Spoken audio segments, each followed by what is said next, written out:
ఓం మహాగణాధిపతయే నమః. ఓం గురుభ్యో నమః. ఓం శ్రీమాత్రే నమః.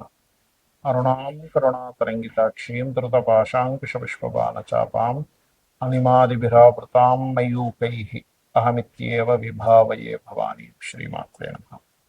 ప్రేక్షకులకి ఆ లలితాంబిక అమ్మవారి యొక్క అనుగ్రహం పరిపూర్ణంగా కలగాలని స్ఫూర్తిగా కోరుకుంటూ మనం ఈరోజు వివాహము తర్వాత వాళ్ళ యొక్క లైఫ్ స్టైల్ చాలా మార్పులు వస్తాయండి. వివాహం వివాహ జీవిత భాగస్వామి గనక మంచి వ్యక్తి వస్తే వాళ్ళ యొక్క జీవితం 90% మారిపోతుంది పాజిటివ్గా.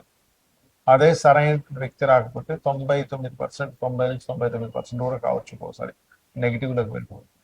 మరి వివాహం తర్వాత కొన్ని కొన్ని సంఘటనలు వాళ్ళలో ఇవాళ రేపు మనం చూస్తున్నాం. భార్యని భర్త చంపేయడం, భర్తని భార్య చంపేయడం, చాలా సంఘటనలు ఈ మధ్య మరి ఈ నెల అయితే ఎక్కువగా చూశాను. మరి మీకు కలిసి రావాలి, మ్యారేజ్ తర్వాత ఎటువంటి ఇబ్బందులు కలగకుండా ఉండాలంటే ఏం చేయాలి, అసలు ఎటువంటి కాంబినేషన్ ఉంటాయి, ఎటువంటి లగ్నం వారికి వివాహ సంబంధంగా బాగుంటుంది, బాగోకపోతే ఏ పరిహారాలు చేసుకోవాలి అనేటువంటి విషయాలు ఇప్పుడు మనం తెలుసుకుందాం. అయితే ఈ విషయాలు చెప్తుంది నేనైనప్పటికీ కూడా చెప్పిస్తుంది సాక్షాత్ లలిత అమ్మవారిగా భావిస్తూ ఒక్కొక్కరి గురించి తెలుసుకుందాం. ముందుగా మేషలగ్నము. మేషలగ్నం వారికి సప్తమ స్థానాధిపతి అని ఉంటారు. ప్రతి ఒక్కరికి ఏంటంటే సప్తమ స్థానమే వివాహ స్థానం పెట్టుకోండి, వివాహ జీవిత భాగస్వామి స్థానం. ఈ సప్తమ స్థానాధిపతి శుక్రుడు అవుతాడు. మీకు శుక్రుడికి రెండవ ఆధిపత్యం కూడా ఉంది. అంటే మీ యొక్క జీవితంలో వివాహం తర్వాతే ధన సంబంధించిన యోగం ఫామ్ అవుతుంది అనేటువంటిది మేషలగ్నం వారికి ఉంటుంది. అయితే ఎప్పుడైతే శుక్రుడు పాడవుతారో ఎవరికైనా, వాళ్ళకి ఆ యోగం అనేది క్యాన్సలేషన్ అవుతుంది. అంటే ఒక యోగం ఉంది కానీ మీకు వస్తుందా లేదా చూడండి. కొన్నిసార్లు తండ్రికి ఆస్తుంది కానీ ఇస్తాడా లేదా అంటే తండ్రికి కొడుకు గొడవ ఉంది అనుకోండి, ఒకటి తండ్రికి కావచ్చు, తాతకి కావచ్చు. అలాగే మీకు ఇన్బిల్ట్ గా ఉన్న యోగం ఉంది కానీ ఆ శుక్రుడు పాడయ్యాడు అన్నప్పుడు ఏ గ్రహాల ద్వారా పాడయ్యాడు, ధనయోగం పట్టాల్సింది నిర్ధన యోగంగా ఎందుకు మారిపోతుంది అనే విషయాన్ని మనం తెలుసుకోవాలి. ఇది ఒక ఎత్తు అయితే, మరికొంతమందికి ఏమవుతుందంటే శుక్రుడు కొన్ని లగ్నాలకి ఈ 2, 12, 2, 7 ఆధిపత్యమే రావడం కాకుండా వేరే కొన్ని పాపగ్రహాలతో కలిసి ఉంటుంటాడు. అంటే అలాగా శని కుజులతో కలిసి ఉన్నాడు. అప్పుడు ఏమవుతుంది, వచ్చేటువంటి భార్య ద్వారా వీళ్ళు ఎక్కువ ఎదుర్కొని ఉంటారు. అంటే పోలీస్ స్టేషన్స్ అని, గొడవలని, ఇట్లా. మరి అప్పుడు ఏం చేయాలి, ఎందుకంటే లగ్నానికి లగ్నాధిపతే కదండి కుజుడు. కానీ ఇక్కడ మనం అర్థం చేసుకోవాల్సింది ఏంటంటే ఈ లగ్నానికి పాపి అయిన శనితో కలిసి ఉన్న కుజుడు ఆ యొక్క శుక్రుడితో కలిసి ఉన్నాడు. ఇక్కడ చాలా మందికి సందేహం వస్తుంది, ఏమంటే శుక్రుడు శనికి ఫ్రెండ్ కదా, హాని చేస్తాడా అన్నప్పుడు శని శుక్రుడికి ఫ్రెండే, కానీ కుజుడితో ఉన్న శని లగ్నాధిపతే కదండి. అక్కడ సప్తమాధిపతితో ఉన్నది అంటే లగ్నాధిపతి ఉన్నాడు కానీ శనితో కలిసి ఉన్నాడు. ఇలాగా అసలు కేతువుతో కలిసి ఉన్నాడు మీ యొక్క శుక్రుడు తెలుసుకోవాలి. అప్పుడు లక్ష్మీ గణపతి యొక్క ఆరాధన, ముఖ్యంగా శుక్రగ్రహం అనేటువంటిది ఏదైతే ఉంటుందో అది ఎక్కువగా పాడయ్యేటువంటిది కేతు ద్వారా పాడవుతుంది. అలాంటప్పుడు లక్ష్మీ గణపతిని, నవగ్రహాల్లో కేతు గ్రహాన్ని దీపారాధన చేస్తూ ఉంటే కూడా దీని ప్రభావం అనేటువంటి తగ్గుతుంది. దీంతో పాటు కొంతమందికి చూడండి గండాలు ఉంటాయి. అంటే ఏమిటి, వివాహం చేసుకున్నప్పటి నుంచి ఇబ్బంది వస్తుందండి. అలాంటప్పుడు పాడైనటువంటి అష్టమాధిపతి కలిసి ఉంటాడు. అలాంటప్పుడు లేట్ మ్యారేజ్ కూడా అవుతూ ఉంటుంది. ఇప్పుడు ఆ అష్టమాధిపతి కలిసి ఉండడం లేదా సప్తమాధిపతి కలిసి ఉండడం ఇవన్నీ ఒక ఎత్తు అయితే, ఇక లగ్నాధిపతే కదా అనిపిస్తుంది, ఇవన్నీ ఒక ఎత్తు అయితే, లగ్నం ఏ గ్రహానికి ఇవ్వబడింది చూడ్డానికి కుజుడుగా చూపిస్తాడు మనకి మేషంలో, మేష లగ్నానికి కుజుడు. కానీ అవి చేంజ్ చేసుకుంటాయి. ఒక లగ్నం ఇంకొక గ్రహంతో కలిసినప్పుడు లగ్నాధిపతి ఇంకొక గ్రహంతో కలిసినటువంటి ఫలితాలు చేంజ్ చేసుకుంటుంటాయి.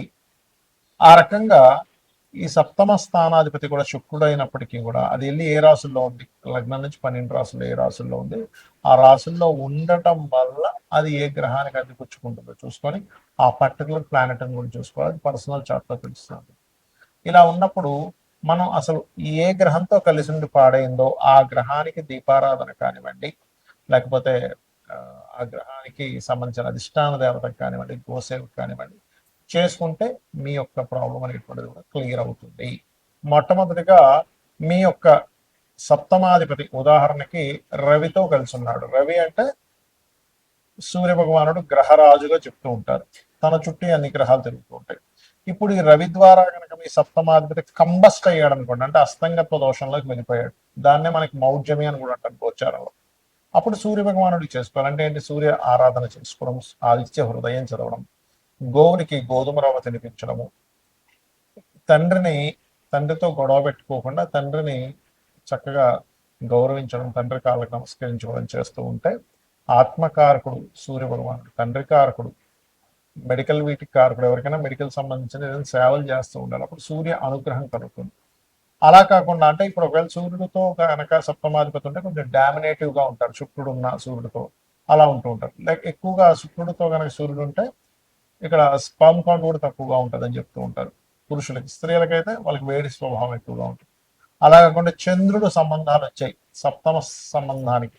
చంద్రుడు అంటే ఏంటి? చంచలత్వము. అది స్త్రీకి కావచ్చు, పురుషుడు కావచ్చు. మీకు వచ్చే జీవిత భాగస్వామి కాస్త ఎక్కువగా ఎమోషన్ గా ఉండడం, కొంచెం స్థిరత్వం లేకపోవడం, ఇలాంటివి జరుగుతుంటాయి. అలాంటప్పుడు బియ్యము దానంగా ఇవ్వడం, ఇందాక రవి అయితే గోధుమలు, బియ్యం దానంగా ఇవ్వడం, గోవులకు ముల్లంగి తినిపించడము, అదేవిధంగా కాస్త నీటి ప్రదేశాలు వెళ్ళినప్పుడు కొంత జాగ్రత్తగా ఉండడము, ఎక్కువ ఎమోషన్స్ అయిపోయేటప్పుడు వారిని మెడిటేషన్ చేయమని చెప్తూ ఉంటారు.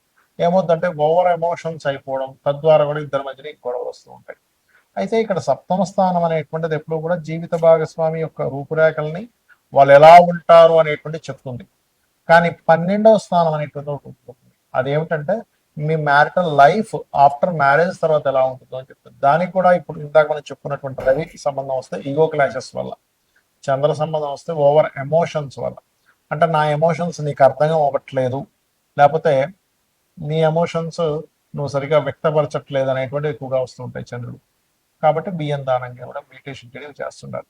ఇక కుజుడు సంబంధం వచ్చింది అనుకోండి సప్తమాధిపతికి, లేదా 12కి సంబంధం వచ్చింది అనుకోండి, అనవసరమైనటువంటి చిన్న చిన్న గొడవలకే పోలీస్ స్టేషన్స్కి వెళ్తూ ఉంటారు. లేకపోతే మ్యాన్ హ్యాండ్లింగ్ అంటూ ఉంటారు. కొన్నిసార్లు భర్త భార్యను కొడితే కొన్ని సందర్భాల్లో భార్య కూడా భర్తను కొట్టేటువంటి ఉంటాయి. ఎందుకు అంటే కుజుడు గొడవలకు కారకుడు, పోలీస్ స్టేషన్స్కి కారకుడు. అలాంటప్పుడు ఏం చేయాలి?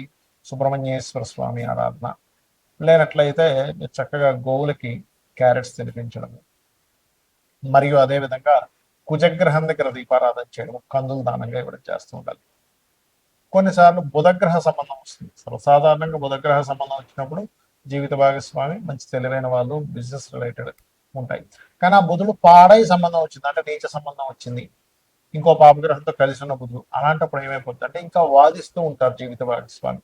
మీరు ఏం చెప్తున్నా సరే దాని మీద ఒక వాదన, మీరు మంచి చెప్పిన వాదన వస్తుంది, ఏదైనా ఇష్యూ వచ్చినా వాదన, ఖచ్చితంగా వాదన వస్తూ ఉంటుంది బుధుడు పాడైతే కనుక. అలాంటప్పుడు ఇంట్లో ఎక్కువగా విష్ణు సహస్రనామాలు వింటూ ఉండాలి. బుధగ్రహానికి సంబంధించిన పెసలు దానంగా ఇవ్వడం, మరియు అదే విధంగా గమనించుకున్నట్లయితే దీంతో పాటు మీరు గోవులకి గోంగూర తినిపించడము, ఇటువంటివి చేస్తూ ఉన్నట్లయితే చాలా అంటే చాలా మటుకు క్లియర్ అవుతుంది. ఇలా ఉన్నప్పుడు ఏంటంటే ఆర్గ్యూ చేయకుండా పక్కకు వెళ్ళిపోవడం మంచిది. ఇంకా ఎక్కువ ఆర్గ్యూ అవుతూ ఉంటే, ముఖ్యంగా 12వ స్థానానికి దగ్గర సంబంధం వస్తే ఇంకా ఎక్కువ ఇబ్బంది వస్తూ ఉంటుంది.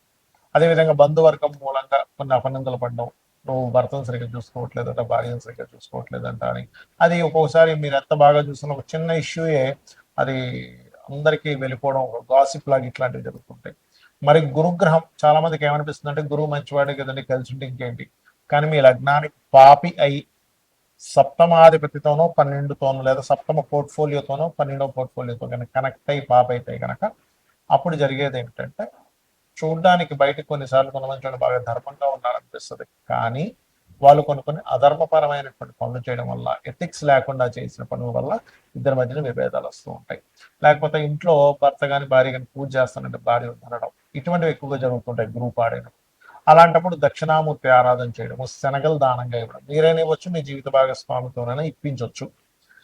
అలాగే గోవులకి గోసేవ చేసుకుంటే అరటి కాయలు, సన్నగా తురిమి అరటికాయలు, మనం కూర వండుకునేది అరటి పళ్ళు కాదండి, అరటికాయలు తినిపించడం చేస్తే బాగుంటుంది. ఇక కొంతమందికి డైరెక్ట్ గా శుక్రుడే పాడవుతాడు. అంటే ఇది ఎంత డేంజరస్ అంటే, ఇది ఎక్కువగా మన ధనులగ్నానికి ఎక్కువ దీని ఎఫెక్ట్ ఉంటుందండి. ఎందుకంటే షష్టమ లాభాధిపతి పూర్వజన్మ కర్మకారకుడు. సో ఎప్పుడైతే పూర్వజన్మ కర్మకారకుడే పోర్ట్ఫోలియో వహించాడు అనుకోండి, అప్పుడు ఏమైపోతుందంటే మరింత ఎక్కువ ప్రభావం చూపిస్తూ ఉంటుంది. అలాంటప్పుడు శుక్రుడే పాడైనప్పుడు మీరు చేయవలసినటువంటిది లలితా సహస్రనామాలు ఎక్కువగా చేస్తూ తీపి చపాతీలు గోవుకి తినిపిస్తూ ఉండాలి. దీంతో పాటు శుక్రవారాలు ప్రధానంగా అమ్మవారి ఆలయాలకు వెళ్ళడం చేస్తున్నట్లయితే ఖచ్చితంగా మీకు ఈ యొక్క ప్రభావం అనేటువంటి తగ్గుతుంది. ఇక మరి కొంతమందికి శని ప్రభావం ఉంటుంది సప్తమ స్థానానికి. అలాంటప్పుడు ఏమవుతుందంటే లేట్ మ్యారేజెస్ అవ్వడం, ఎప్పుడు ఏదో ఒక నిందలు పడ్డం వివాహం తర్వాత, అదేవిధంగా వివాహం తర్వాత చాలా విషయాలు లేట్ అవ్వడం జరుగుతుంటుంది. అలాంటప్పుడు ఏమీ కంగారు పడకుండా మీరు చక్కగా నువ్వులు దానంగా ఇవ్వడం, గోవులకి బెల్లం తినిపించడం ఇట్లా చేస్తుంటారు. ఇక రాహుకేతువుల ప్రభావం వస్తే ముఖ్యంగా రాహు ఇల్యూజన్కి, ఇమాజినేషన్కి కారణం. వచ్చేటువంటి వారు ఎక్స్పెక్టేషన్స్ ఎక్కువ పెట్టుకుంటారు. కాబట్టి రాహు ప్రభావం ఉన్నప్పుడు దుర్గా ఆరాధన చేయడం, మినుములు దానంగా ఇవ్వడం చేస్తూ ఉండాలి. కేతు ప్రభావం ఉంటే కాస్త సెపరేషన్, అప్పుడప్పుడు దూరంగా ఉండడం జరుగుతుంటుంది. దాన్ని అర్థం చేసుకోవాలి. చాలా మంది ఏమంటారంటే నేను దూరంగా ఉంటాను అనుకున్నప్పుడు అదేమవుతుంది, దూరంగా ఉండే యోగాలు భార్యాభర్తల మధ్యన వచ్చినప్పుడు వీళ్ళు కొంతకాలం దూరంగా పెడుతూ ఉండాలి. అందుకే మనకు చూడండి ఆషాఢ మాసంలో అమ్మాయిని ఫస్ట్ టైము వాళ్ళ పుట్టింటికి పంపిస్తూ ఉంటారు. అంటే ఏమిటంటే కొన్ని సార్లు కొన్ని విషయాలు ఆ గ్రహస్థితులు అలా ఉన్నప్పుడు అది వాంటెడ్లీ మనం చేస్తే దాని యొక్క దోషం పోతుంది. అయితే ఎవరికైనా వివాహం అవ్వట్లేదు, ఇలా శని సంబంధమనో, రాహుత్వ సంబంధమనో, పాప సంబంధం సప్తమాధిపతికి వచ్చినప్పుడు లలితా సహస్రనామాల్లో ఉన్నటువంటి గొప్ప నామం అవుతుంది. అది చేసుకుంటే ఖచ్చితంగా మంచి సంబంధం, త్వరగా వివాహం అవుతుంది. ఓం కామేశబద్ధ మాంగళ్య సూత్ర శోభిత కందరాయ నమః. ఇక వివాహం అయిందండి కానీ మాకు ఇబ్బంది వస్తుంది, ఎప్పుడు ఏదో గొడవలు వస్తున్నాయి అనుకున్నప్పుడు మీ వ్యయాధిపతి అంటే మీ 12వ స్థానాధిపతి, 12వ పోర్ట్ఫోలియో కారకుడు ఏ గ్రహం ద్వారా పాడైందో తెలుసుకొని మనం ఇప్పుడు చెప్పినటువంటి దానాలు ఇవ్వడం. ఇందాక రాహు అనుకోండి మినుములు, కేతు అనుకోండి మూలవలు దానంగా ఇస్తూ ఉండాలి. అయితే మీరు దానాలు ఇచ్చుకుంటూ మీరు ప్రత్యేకంగా ఓం శివకామేశ్వరాంకస్త శివ స్వాధీన వల్లభాయే నమః చేసినట్లయితే ఖచ్చితంగా బాగుంటుంది.